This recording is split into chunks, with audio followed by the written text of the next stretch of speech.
दिल्ली के निर्भया कांड की घटना को सुनकर हर कोई की रूह आज भी कांप जाती है। किस तरह से उन इंसान रूपी जानवरों ने घिनौनी घटना को अंजाम दिया, ये तो सबको पता है।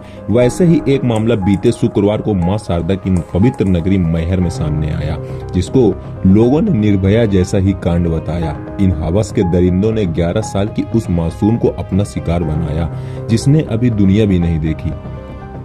इन जानवरों ने उसके साथ न सिर्फ दुष्कर्म किया, बल्कि उसके शरीर के साथ भी छेड़छाड़ किया। बहरहाल आरोपियों को उनके गुनाहों की सजा मिली। घर ढहाने के साथ साथ दोनों आरोपियों को जेल भेज दिया गया। मगर क्या आपको मैहर का एक सच और पता है? नहीं पता। मध्य प्रदेश तक दावे के साथ कहता है कि आप इस सच से अभी भी अनजान हैं, मगर हमने ठाना है सच दिखाएंगे, अंजाम चाहे जो हो। याद करिए आज से 4 माह पहले का वो दिन, जब 4 वर्ष की मासूम जो अपने भाई के साथ मिक्सर का जार बनवाने मैहर आई हुई थी।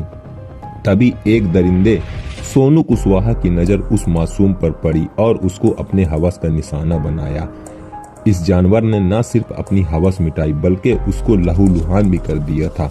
मैहर क्षेत्र के अग्रवाल परिवार की वो हंसती खेलती इकलौती बच्ची को इंसाफ दिलाने के लिए बड़े बड़े वादे करने वाली सरकार ने आरोपियों के घर पर बुलडोजर चलाया और जेल भेज दिया। मगर सवाल अब यह खड़ा होता है कि ऐसे सरकार पर क्या 4 माह में इन दरिंदों का हिसाब हो गया? क्या 4 माह में उस मासूम के बचपन के साथ हुए खिलवाड़ का इंसाफ हो गया? नहीं, ये इंसाफ नहीं है। याद करिए मैहर के अग्रवाल समाज की उस आवाज को, जब समाज की महिलाओं ने सड़क पर आकर प्रदर्शन किया और जोर जोर से आरोपियों के फांसी की मांग की।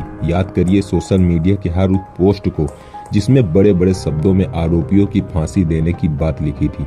आरोपी आज 4 माह की सजा काटकर जेल से बाहर आ गया। इससे सरकार के मंसूबे पर आरोपी का मकान गिरा, मतलब जिसमें रहता था वो मकान नहीं गिरा, जहाँ वो रहता नहीं था दीवार बस वहाँ खड़ी थी, वहाँ का घर गिरवाया गया है और 3 महीने वो जेल में था। 3 महीने बाद उसको रिहा कर दिए। आजकल अपन खतरनाक मूड में।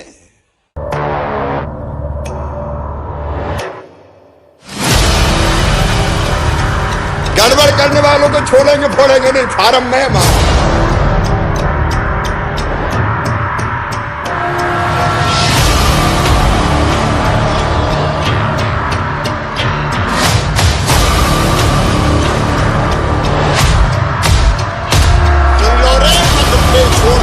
जमीन में गाड़ दूंगा, 10 फुट पता नहीं चलेगा कहीं भी।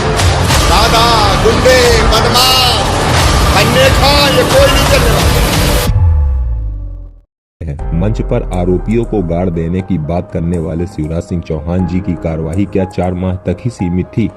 वो सच यही है जिससे मध्य प्रदेश तक आपको रूबरू कराना चाहता था कि कैसे 4 साल की मासूम के साथ घिनौनी कृत्य को करने वाले आरोपियों को जमानत मिल गई, जो कि बड़ी ही निंदनीय बात है।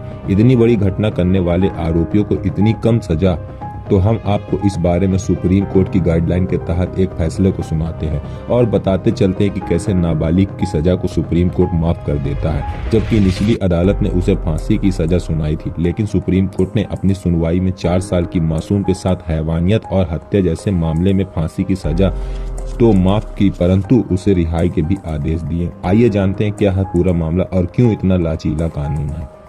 मध्य प्रदेश के धार जिले में 4 साल की बच्ची के साथ बलात्कार और हत्या के मामले में अदालत द्वारा एक व्यक्ति को मौत की सजा सुनाई गई।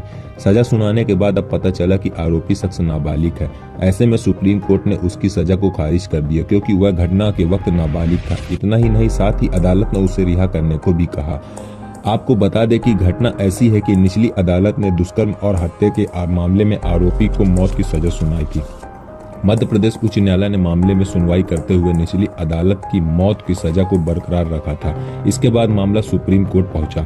जब सुप्रीम कोर्ट में अपील लंबित थी तो याचिकाकर्ता की ओर से कहा गया कि वह घटना के समय नाबालिग था, ऐसे में उसे किशोर न्यायालय अधिनियम का लाभ मिलना चाहिए।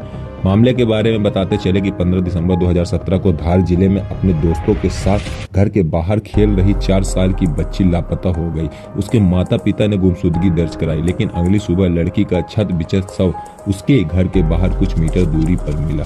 पुलिस ने बताया कि उसे पत्थर से कुचल दिया गया। इस मामले में पुलिस ने युवक को गिरफ्तार कर लिया और 17 मई 2018 को निचली अदालत ने उसे दोषी करार देते हुए मौत की सजा सुनाई। जेजे एक्ट के प्रावधान के तहत अगर किसी किशोर को किसी अपराध में दोषी ठहराया जाता तो उसे सुधार गृह में अधिकतम 3 साल तक कैद में रखा जाता। ऐसे में सुप्रीम कोर्ट ने सुनवाई के दौरान ट्रायल कोर्ट के जेजे एक्ट के तहत आरोपी के नाबालिग होने के दावों की जांच करने को कहा। निचली अदालत ने सुप्रीम कोर्ट को एक रिपोर्ट सौंपी। यह भी कहा कि आरोपी का जन्म 25 जुलाई 2002 को हुआ था। ऐसे में घटना के दिन यानी 15 दिसंबर 2017 को मात्र 17 वर्ष का था। इसके बाद सुप्रीम कोर्ट ने मध्य प्रदेश हाई कोर्ट की इंदौर पीठ के 15 नवंबर 2018 के आदेश में संशोधन किया। इंदौर खंडपीठ ने अपने आदेश से युवक को दोष सिद्धि और फांसी की सजा को बरकरार रखा। निचली अदालत ने युवक के नाबालिग होने के दावे पर जांच के आदेश दिए थे और सुप्रीम कोर्ट ने कहा कि उसे रिपोर्ट और साक्ष्य के प्रस्तुत सामग्री का भी अवलोकन किया है, जिसके आधार पर निचली अदालत अपने। बिल्कुल सही बात है कि बुलडोजर चला देना किसी भी समस्या का हल नहीं है।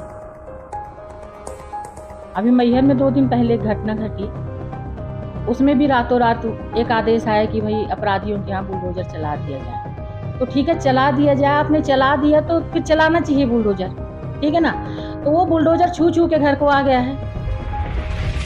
मेरा प्रशासन से यही मांग है कि आप न्यायपूर्वक कार्रवाई करो। इन सब के बाद भी उस माँ बाप के दर्द को कौन समझेगा जिसने अपनी फूल जैसी नाजुक बच्ची को तड़पता देखा होगा।